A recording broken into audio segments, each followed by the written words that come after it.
नमस्कार, स्वागत है आप सभी का ज्ञानपीडिया पर। मेरा नाम है निहाल और आप देख रहे हैं ज्ञानपीडिया का ये ऑनलाइन प्लेटफॉर्म। यहाँ पर आज हम कुछ नए तथ्यों को लेकर आपके सामने उपस्थित हुए हैं और इस बार आज जो टॉपिक हमको पढ़ना है उसमें हम अबुझमाड़िया जनजाति के बारे में क्या करेंगे, आज डिस्कस करेंगे। अबुझमाड़िया जनजाति, आप जानते होंगे कि छत्तीसगढ़ के जनजातियों में यह एक प्रमुख जनजाति है जिसको हम अबुझमाड़िया के नाम से जानते हैं। एक प्रमुख जनजाति है जिससे जनरली क्वेश्चंस जो हैं व्यापम और पीएससी के एग्जाम में लगातार बनते रहते हैं। तो इसी पर हम आज डिस्कस करेंगे। तो चलिए शुरू करते हैं आज की ये कक्षा। तो सबसे पहले हम समझ लेते हैं अबुझमाड़ जनजाति के बारे में कि हम जिस जनजाति के बारे में पढ़ रहे हैं उसके बारे में उसका अर्थ समझ लेते हैं, इसका अर्थ क्या होता है। तो अबुझमाड़ का अर्थ होता है, यहाँ पर समझिएगा कि अबुझमाड़ का मतलब होता है मेटा कोई तोर। इसको बोला जाता है मेटा कोई तोर, ठीक है। या इसी को बोला जाता है पर्वतीय भूमि के निवासी। क्या कहते हैं? पर्वतीय भूमि के निवासी।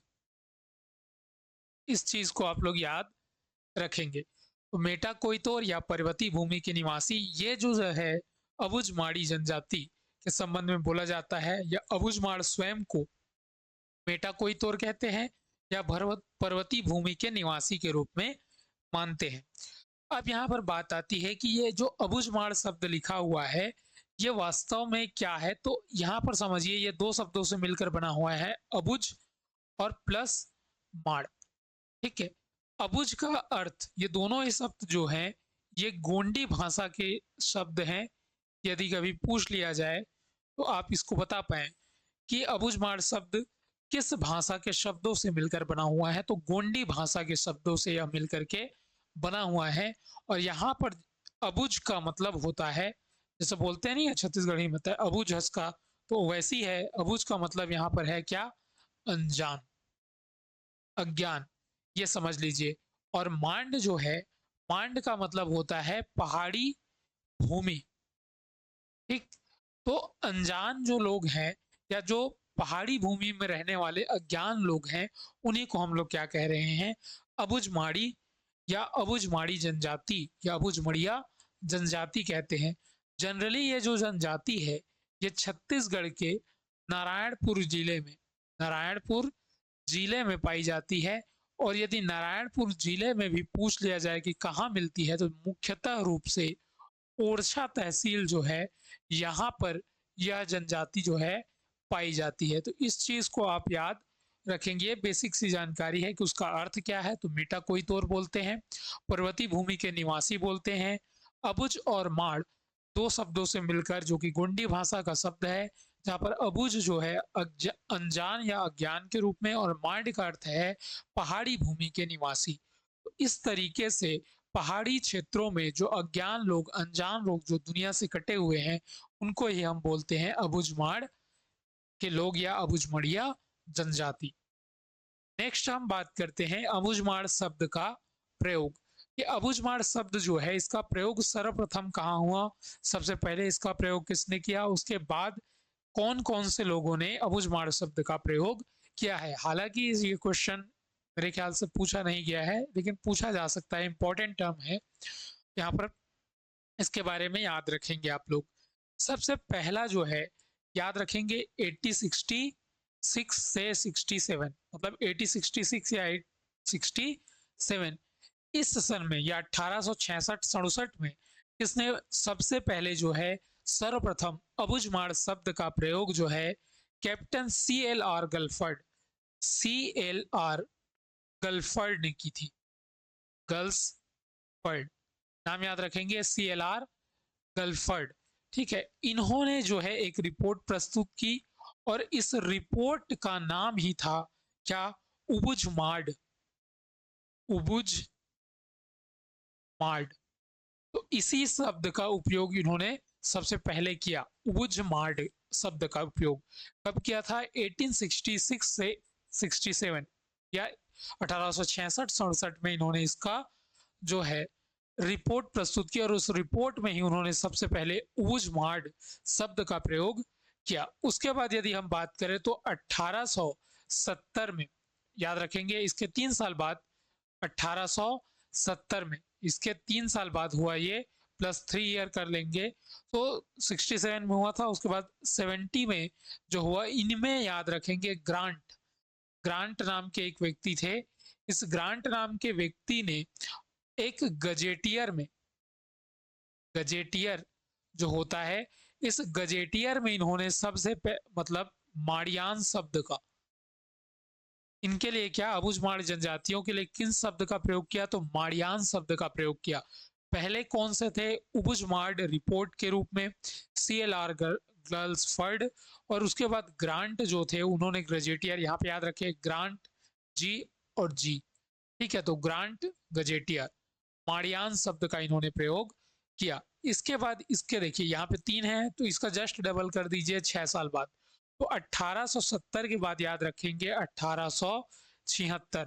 1876 में किसने बात की, तो याद रखेंगे हिस्लाप नाम का एक व्यक्ति था, हिस्लाप, ठीक। इस हिस्लाप नाम के व्यक्ति ने एक पुस्तक लिखी जिस पुस्तक का नाम था हिंद ट्राइब्स, क्या नाम था, Hind tribes and caste, caste. इस नाम के पुस्तक में इन्होंने सबसे पहले इसमें क्या किया, अबुझमाड़ शब्द का प्रयोग किया। इसने किस शब्द का प्रयोग किया था, अबुझमाड़ शब्द का। ग्रांट ने कौन सा किया, तो गजेटियर में माड़ियान शब्द का प्रयोग किया। हिस्लाप नाम के वे व्यक्ति हुए, यहाँ पे याद रखिए ये जैसे हिस्लाप, एच से हिस्लाप और एच से याद रखेंगे हिंद ट्राइब्स और कास्ट्स, इसमें इन्होंने अबुझमाड़ शब्द का प्रयोग किया। और उसके बाद आप लोग को याद रखना है एक व्यक्ति का नाम जिसमें बहुत ही फेमस नाम है, 1938 याद रखेंगे, इसको याद रखना है क्योंकि ये पूछा जाने वाला क्वेश्चन है। तो जॉर्ज ग्रियर्सन, जॉर्ज ग्रियर्सन नाम के एक व्यक्ति हुए। इस जॉर्ज ग्रियर्सन नाम के व्यक्ति ने इन अबुझमाड़ियों के लिए एक शब्द का प्रयोग किया जिसको कहते हैं ये हिलमाड़िया, हिलमाड़िया इन्होंने शब्द का प्रयोग किया। तो यहाँ पर आपको याद रखना है कौन कौन से शब्दों का प्रयोग यहाँ पर किया गया है। तो 1867 में याद रखेंगे 1867, इस 1867 में किस शब्द का प्रयोग हुआ, तो उबुझमाड़ शब्द का प्रयोग किसने किया, तो गर्ल्स फर्ड ने किया, अपने रिपोर्ट में किया, ठीक। उसके 3 साल बाद कब हुआ, 1870, इसमें कौन थे, ग्रांट थे, और ग्रांट से याद रखेंगे गजेटियर में, और इन्होंने माड़ियान शब्द का प्रयोग किया। इसके बाद याद रखेंगे हिस्लाप, एच फॉर हिस्लाप और H for Hind tribes and castes, इन्होंने अबुझमाड़ शब्द का प्रयोग किया। और उसके बाद जॉर्ज ग्रियर्सन 1938 में इन्होंने किस शब्द का प्रयोग किया, तो हिलमाड़िया शब्द का इन्होंने प्रयोग किया। इस शब्द को आप लोग याद में रखेंगे, ठीक है। तो इसके बाद हम लोग बात करते हैं कि अबुझमाड़ के जो घर होते हैं उन घरों से जुड़ी हुई कुछ शब्दावलियां हैं जिनको याद रखना आपको जरूरी है। तो उस शब्द को हम लोग याद करते चलते हैं। चलिए सबसे पहले देखते हैं लोन। लोन किसको कहते हैं, देखिए ये वाला लोन नहीं है भाई, जो पास होकर के ऋण वाला लोन नहीं है, याद रखेंगे। ये अबुझमाड़ी जनजाति में जो लोन का उपयोग किया जाता है, इस लोन का उपयोग किया जाता है, जैसे लोन किस लिए लेते हैं, हम लोग जनरली घर बनाने के लिए लेते हैं, गाड़ी खरीदने के लिए लेते हैं। तो यहाँ पर लोन याद रखेंगे, लोन से लोन, और लोन किसके लिए, घर बनाने के लिए। तो लोन जो कहा जा रहा है वो याद करिएगा, इसको कहा जा रहा है आवास को। अबुझमाड़ियों का जो आवास होता है उसको हम लोग लोन कहते हैं। अब देखिए मान लीजिए कि ये घर है अबुझमाड़ियों का, क्या है ये, घर है अबुझमाड़ियों को। तो इस अबुझमाड़ियों के घर के चारों ओर क्या होता है, एक प्रकार के लकड़ी के स्तंभ जो हैं लगा दिए जाते हैं, खंभों, मतलब यहाँ पे ऐसा खंबे लगा दिए जाएंगे और बीच में क्या रहेगा, इनका घर रहेगा, ठीक है। तो लोन को क्या बोला जा रहा है, आवास बोला जा रहा है। तो इस खंभों के मध्य में घर रहेगा, लोन रहेगा या आवास रहेगा। अब इस आवास के भीतर भी कुछ चीजें हैं, जैसे हम लोग बोलते हैं कि बरामदा बोलते हैं, हॉल बोलते हैं, ठीक है। तो वो अभी के टर्म है। अबुझमाड़ी जनजाति में क्या क्या टर्म यूज होते हैं उसको हम देखेंगे। याद रखेंगे ये बाढ़ के मध्य में क्या होता है, इसको बोलते हैं बाढ़, ये बाढ़ बोलते हैं इसको, जो इन लोग जो हैं, जो लकड़ी से घेर कर रखे होते हैं, उनको कहा जाता है बाड़। और जो बीच में होता है इसको कहा जा रहा है लोन। क्या कहा जा रहा है? लोन। तो आवास को ही अबुझमाड़ी जनजाति में क्या कहते हैं?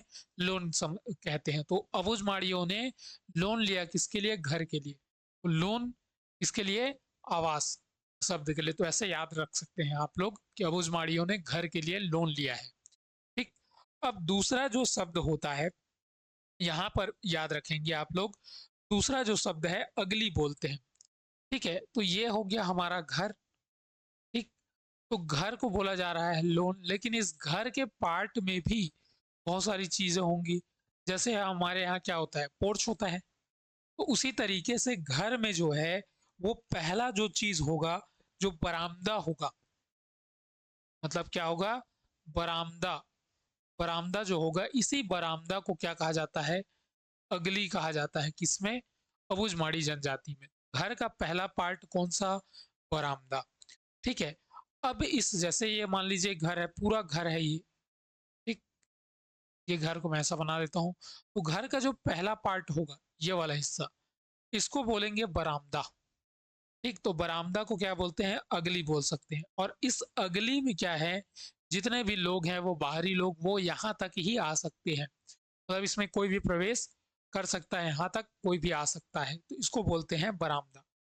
बरामदा के जस्ट पीछे यदि आप लोग जाएंगे, इसके जस्ट पीछे जाएंगे, तो इसके पीछे होता है गुड़नद। गुड़नद। ठीक है। तो पहले क्या होगा? अगली। अगली को याद रखेंगे ए से। ए के बाद आएगा जी। एजी याद रखेंगे। एजी। एजी। ठीक है। तो ए से याद रखेंगे अगली। ठीक। और जी से याद रखेंगे गुड़नद। जी से कौन? गुड़नद। ठीक है। तो अगली गुड़नद। तो गुड़नद को क्या कहते हैं? तो गुड़नद को कहते हैं शयन कक्ष। क्या कह रहे हैं? शयन कक्ष। मतलब शयन कक्ष या बेडरूम या सोने का जो कमरा होता है उसको कहते हैं शयन कक्ष। ठीक है। इसमें सामान भी रखा जा सकता है गुड़नद वाले हिस्से में।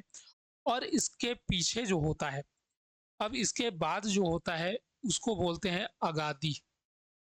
और अगादी को बोला जाता है क्या? तो इस अगादी को कहते हैं रसोई घर। रसोई घर। तो यदि पूछा जाए कि अगादी, अबुझमाड़ी जनजाति में अगादी किसे कहते हैं, तो अगादी कहते हैं रसोई घर को। तो इस प्रकार आप याद रख सकते हैं एक टर्म एजीए। एजीए। या फिर ऐसे याद रखते हैं एगा। एगा, छत्तीसगढ़ी में बोलते हैं एगा। ठीक। तो उसी तरीके से याद रखेंगे एगा। तो ए से याद रखेंगे अगली। ठीक। जी से याद रखेंगे गुड़नद। और इस ए से याद रखेंगे आप लोग क्या? अगादी। अगादी। और इस अगादी को कहा जाता है रसोई घर। तो इस चीज को आप लोग याद रखेंगे। यहीं पर दूसरा शब्द जो है, यह गुड़नद दिया हुआ है। गुड़नद का मतलब आप लोग समझ चुके हैं। इस गुड़नद को कहा जाता है क्या? शयन कक्ष। इस शयन कक्ष में हम लोग क्या रख सकते हैं? इस शयन कक्ष में सामान भी रखा जा सकता है। नेक्स्ट जो शब्द है उसको बोलते हैं अगादी। और अगादी का मतलब होता है, यहाँ पर याद रखेंगे आप लोग, अगादी जो है इसका मतलब होता है रसोई घर। ठीक है। तो याद रखेंगे क्वेश्चन के फॉर्मेट में यदि पूछा जाए कि अगादी अबुझमाड़ी जनजाति में किसे कहा जाता है, तो किसे कहा जाता है? रसोई घर को। याद रखेंगे, यहाँ पर फिर से मैं लिख रहा हूं अगली एगा। याद रखेंगे एगा। तो एगा से याद रखेंगे अगली। अगली को बोलते हैं बरामदा। बरामदा। ठीक है। और उसके बाद जी से याद रखेंगे यहाँ पर गुड़नद। गुड़नद। इस गुड़नद को क्या कहेंगे? तो गुड़नद को कहते हैं शयन कक्ष। शयन कक्ष। जैसे याद रख सकते हैं कि गुड़ कहाँ रखा हुआ है? सोने वाले कक्ष में। गुड़ क्या है? सामान है। और कहाँ रखा जा रहा है? शयन कक्ष। गुड़नद में क्या रखते हैं? सामान भी रखते हैं। ऐसा याद रखेंगे आप लोग। ए से याद रखेंगे आप लोग क्या? अगादी। अगादी को क्या बोलते हैं? अगादी। ठीक है। अगादी। तो अगादी को क्या बोलते हैं? रसोई घर। अब यहाँ पे याद रखेंगे, कैसे याद रखेंगे? तो अगादी, देखिए आग जैसा साउंड आ रहा है क्या? अगादी का। अगादी को क्या बोल रहे हैं? आग। आग। और आग कहाँ रहेगा जनरली? रसोई में। खाना बनाने के लिए कहाँ आग जलाएंगे? रसोई में। तो अगादी को याद रखेंगे रसोई घर। इस तरीके से आप लोग इसको याद रख सकते हैं, थोड़ी बहुत निमोनिक्स के जरिए। तो मेनली बेसिकली आपको याद रखना है सीजी जो है फैक्ट है, और फैक्ट को आपको रटना ही पड़ेगा। हालांकि किसी तरीके से जोड़ के तोड़ के आप लोग को याद रखना पड़ेगा। अगादि से याद रखेंगे रसोई घर। इसके बाद आते हैं वड़े कुरमा।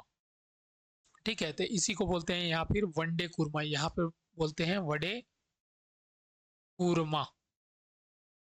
ठीक है, वड़े कुरमा इसको क्या बोला जाता है, तो ये एक तरीके से क्या होता है, वड़े कुरमा जो होता है यहाँ पर प्रसूति जो स्त्री होती है, मतलब प्रसूति स्त्री जिसका बच्चा हुआ है अभी ही, उस स्त्री को यहाँ रखा जाएगा, या दूसरी जो होती है रजस्वला स्त्री जो होती है, इस स्त्री को यहाँ पर रखा जाता है। और ये जो है, ये मान लीजिए घर है, इस घर से कुछ दूरी पर ये रूम अलग से बनाया जाता है, और यहीं पर क्या रखा जाता है, इसी को कहा जाता है वड़े कुरमा। तो प्रसूति स्त्री को रखा जाएगा या रजस्वला को। और इन दोनों, मतलब ये जो वड़े कुरमा है, यहाँ पर पुरुषों का जाना, मतलब पुरुष जो है उनकी जो है मनाही होती है पुरुषों का जाना। तो इस तरीके से आप लोग इसको याद रखेंगे। ठीक, अब यहाँ पर एक चीज और याद रखेंगे जिसका नाम है हनाल कोली। हनाल कोली, ठीक है, जैसे हम लोग छत्तीसगढ़ी में बोलते हैं खोली, खोली मतलब कमरा, तो इसी तरीके से हनाल कोली।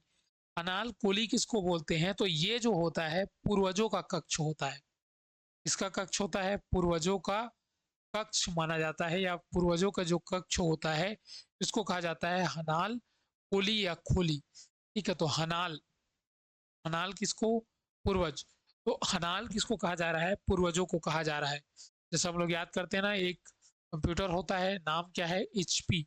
एच से याद रखेंगे हनाल, और पी से याद रखेंगे पूर्वज।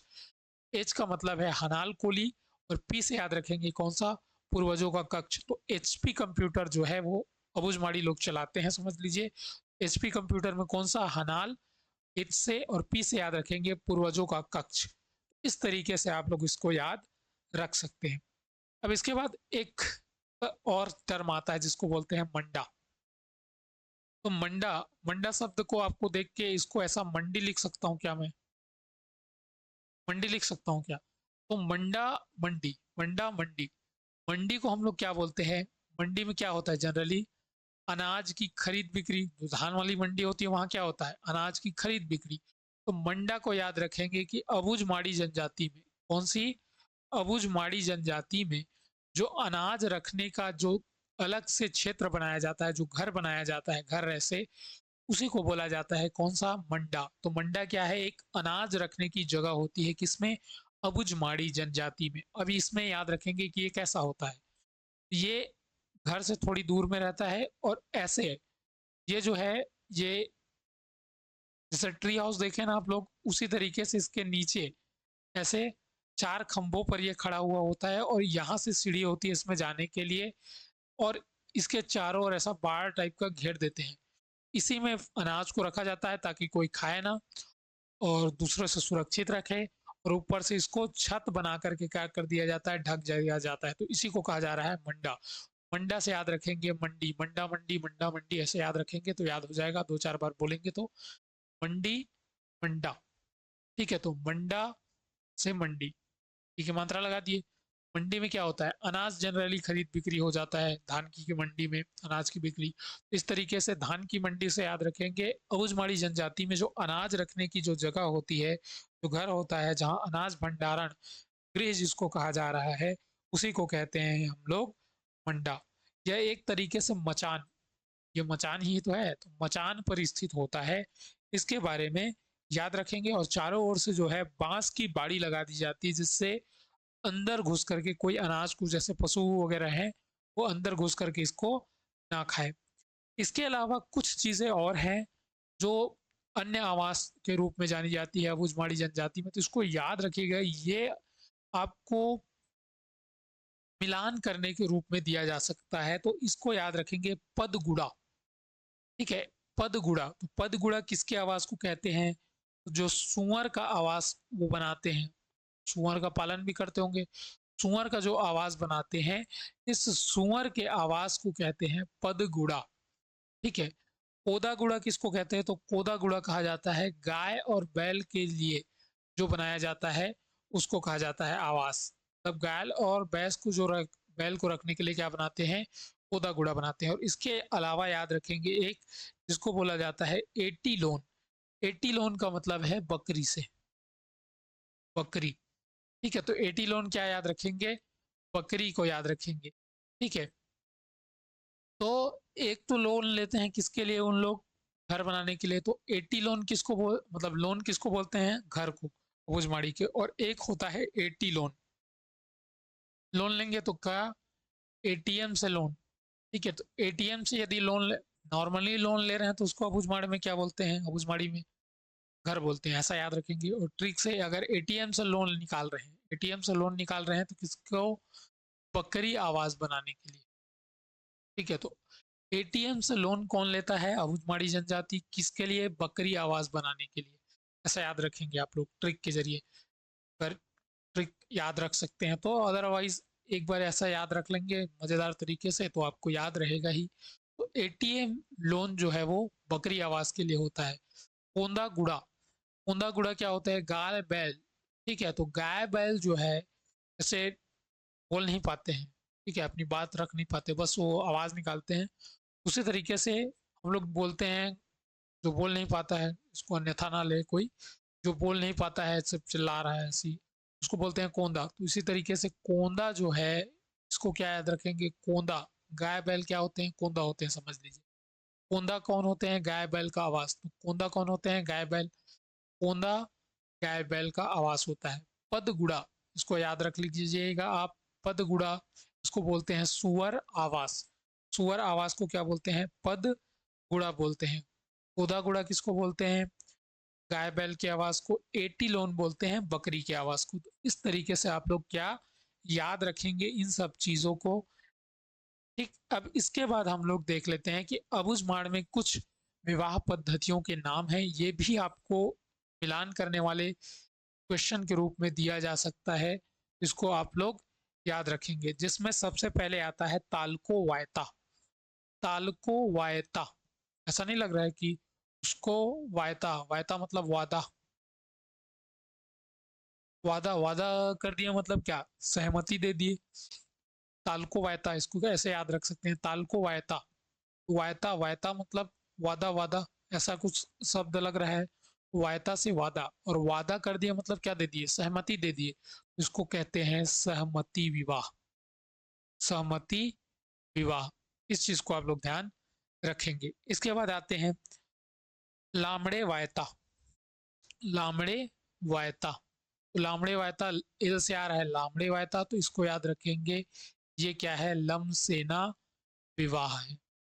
लमसेना विवाह को कहा जाता है। लमसेना विवाह का मतलब होता है कि यदि आप जिससे विवाह कर रहे हैं, जिसकी बेटी आप लेकर के आ रहे हैं, उसकी बेटी के बदले में आपको क्या देना पड़ेगा? कुछ मूल्य चुकाना पड़ेगा, कुछ मूल्य अदा करना पड़ेगा। तो उसी को कहा जाता है लमसेना विवाह। तो लामड़े वायता याद रखेंगे, लमसेना विवाह को। इसके बाद याद रखेंगे कोविडी दांग। कोविडी दांग, ठीक है, कोविडी दांग। कोविडी दांग को याद रखेंगे। ठीक है, तो इसको कहते हैं विनिमय विवाह। विनिमय विवाह, विनिमय विवाह को क्या कहते हैं? कोवड़ी दांग विवाह। विनिमय विवाह किसको कहा जाता है? ब्राह्मण विवाह होता है कि एक घर से आपने बेटी को ब्याह करके लाएगा और आपकी घर से आपकी बेटी उनके यहाँ गई। दो लोग हैं, एक की बेटी दूसरे के यहाँ, दूसरे की बेटी एक के यहाँ गई, या एक की बेटी की शादी दूसरे के बेटे से और एक के बेटे की शादी दूसरे के बेटी से। ऐसे तरीके से जो विवाह होता है, मतलब एक दूसरे के बदले में, उसको बोलते हैं विनिमय विवाह। तो इसी विनिमय विवाह को पहुजमाड़ी जनजाति में क्या बोलते हैं? कोविडी दांग। कोविडी दांग, ठीक है। उसके बाद होता है गोचुर वायता। गोचुर वायता, गोचुर वायता, तो यहाँ पे याद रखें जैसे तालको वायता। वायता का मतलब यहाँ पर वादा था, वादा का मतलब सहमति। अब यहाँ पर गोचुर, यहाँ पे याद रखेंगे ये शब्द आ रहा है गो, ठीक है, और वायता। ठीक है, तो वादा कर दिया है किसी ने किसी के साथ जाने का। गो फर्म, मतलब गो मतलब जाना होता है। और वायता, तो वादा किया है किसके साथ? किसी के साथ जाने का। जाने का वादा किया है तो इसी को बोला जा रहा है क्या, प्रेम विवाह। भाई कोई इंसान क्या करेगा, प्रेम करेगा तो वादा करेगा कि मैं ये करूंगा। ये सब चीज यहाँ पे याद रखेंगे। गो वायता, तो वादा, वायता से याद रखेंगे वादा यहाँ पर। और गो मतलब जाना। गो का मतलब यहाँ से प्रेम। गो मतलब क्या होता है, पलायन। इसको क्या कहा जाता है, पलायन विवाह भी कहा जाता है। इसको याद रखेंगे। गो मतलब पलायन, गो मतलब भागना, मतलब जाना। जाना का मतलब क्या होता है, पलायन कर जाना वहां से। इसी को कहा जा रहा है आपको क्या, पलायन वायता या पलायन विवाह या प्रेम विवाह, तो उसी को कहा जाता है गोचुर वायता। इसके बाद याद रखेंगे आप लोग ओड़ी वायता। ओड़ी वायता को क्या कहते हैं, जैसे ओड़ी, ओड़ी वायता, ओड़ी वायता। तो ओड़ी वायता का मतलब है यहाँ पर हठ विवाह से। इससे है हठ विवाह से। इस चीज को आप लोग याद रखेंगे, हठ विवाह, जिद करके जो विवाह किया जाता है उसको कहा जाता है ओड़ी वायता। उसके बाद आता है जिसको कहा जाता है पोयस तनाना। पोयस तनाना, देखिए पोयस तनाना यह एक प्रकार का पायसोतुर विवाह है। पायसोतुर मतलब राक्षसी वाला विवाह होता है, तो इसी को कहा जा रहा है अपहरण विवाह। ठीक है, क्या कहा जा रहा है, अपहरण विवाह। तो आप लोग इसको याद रखेंगे, पोयस तनाना। तनाना, तनाना, कोई तन के बात करता है तो तन के बात कर कब करता है, जब दबंग होगा, और दबंग होगा तो क्या करेगा, अपहरण करेगा। इस तरीके से याद रखेंगे पोयस तनाना। पोयस तनाना जिसको बोलते हैं अपहरण विवाह। इस तरीके से आप लोग इसको याद रख सकते हैं। फिर से एक बार रिपीट कर देता हूँ, ताल को वायता, वायता, ताल को वायता मतलब ताल को वादा किया, तो वादा किसके लिए, सहमति। सहमति दे दिया तो सहमति का मतलब क्या है, सहमति विवाह, ताल को वायता। लामड़े वायता का मतलब है लमसेना विवाह से। लामड़े वायता का मतलब क्या है, लमसेना विवाह से। इसको याद रखेंगे। कोविदी डांग, इसको कहते हैं विनिमय विवाह। गोचुर वायता, गो का मतलब होता है यहाँ पे लामड़े वायता, एल फॉर लामड़े वायता, एल फॉर लमसेना विवाह। कोवड़ी दांग, इसको बोलते हैं विनिमय विवाह। अब इसके बाद गोचुर वायता, तो गो का मतलब जाना, पलायन करना, और वायता का मतलब विवाह, वादा। ठीक है, तो गो का मतलब पलायन करना, तो पलायन विवाह। और पलायन विवाह से याद रखेंगे कौन करते हैं, प्रेम विवाह वाले, प्रेम विवाह कहते हैं। ओड़ी वायता, ओड़ी वायता का मतलब होता है हठ विवाह। ठीक है, और पोयस तनाना, जो तन के बात करेगा तो वो क्या करेगा, अपहरण करेगा, तो पोयस तनाना। इस तरीके से याद रखेंगे, अपहरण विवाह को कहा जाता है। ठीक, अब ये जो था हमारा लास्ट था। इसके बाद हम लोग बात कर लेते हैं कि यदि आप हमारा चैनल से पहली बार विजिट कर रहे हैं तो चैनल को सब्सक्राइब कर दीजिए। अधिक से अधिक लोगों तक क्या कर दीजिए, शेयर कीजिए वीडियो को, ताकि हमारा भी मोटिवेशन जो लेवल है वो बना रहे, और ऐसे ही हम आपके लिए न्यू वीडियो लेकर के आते रहें। तो आज की वीडियो कैसी लगी आप कमेंट बॉक्स में ज़रूर नीचे लिख करके बताइए। और नेक्स्ट वीडियो आपको किस टॉपिक पर चाहिए ये भी आप नीचे कमेंट कर सकते हैं, ताकि हम लोग को भी टॉपिक जो है लाने में आसानी हो। मिलते हैं नेक्स्ट वीडियो में, तब तक के लिए धन्यवाद। आशा करता हूँ आपको वीडियो बहुत अच्छी लगी होंगी। मिलते हैं नेक्स्ट वीडियो में, तब तक के लिए गुड बाय। अच्छे से पढ़ाई करते रहिए और आप एक पोस्ट के लिए लगे रहिए। धन्यवाद।